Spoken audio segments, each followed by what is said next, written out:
Anne-Désirée Oulotto, ministre de la Fonction publique et de la modernisation de l'administration a échangé, le lundi 22 novembre 2021 avec plusieurs syndicats de l'administration publique ivoirienne. Elle leur a demandé de lui faire confiance pour la résolution de leurs préoccupations.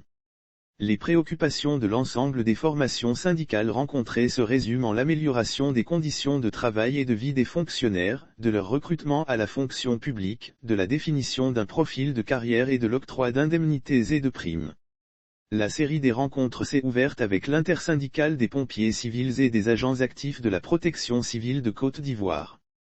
Ensuite, ils se sont succédés, l'UNAPEXI/APCCI, Union nationale des pompiers civils de Côte d'Ivoire, le MAASI, Mouvement des agents pour un système de santé ivoirien performant, le SINAPACI, Syndicat national des professionnels de l'action culturelle de Côte d'Ivoire, le SINA-Culture, Syndicat national des agents de la culture, les collectifs des syndicats des travailleurs sociaux, CONAPESCI, MEPSI, SINADESCI, SINAPSCI, SINAPRESI, UPESCI, et le collectif des docteurs autres que les médecins. Face à ces revendications et aux menaces de grève de ces organisations syndicales, le ministre a été clair envers ses interlocuteurs.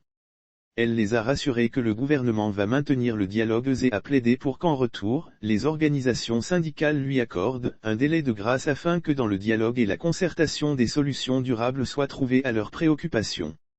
Anne-Désirée Oulotto a pris l'engagement du verrer au maintien d'un dialogue permanent entre les ministres de tutelle et les syndicats et a invité ses hôtes à lui faire confiance pour le règlement pacifique de leurs préoccupations. Je voudrais vous témoigner de ma bonne volonté et de ma disponibilité à vous aider à avoir de grandes victoires, a-t-elle conclu. Rassuré des bonnes dispositions du ministre de la Fonction publique et de la modernisation de l'administration, les responsables syndicaux ont à l'unanimité apprécié et adhéré totalement à sa méthode et à son message.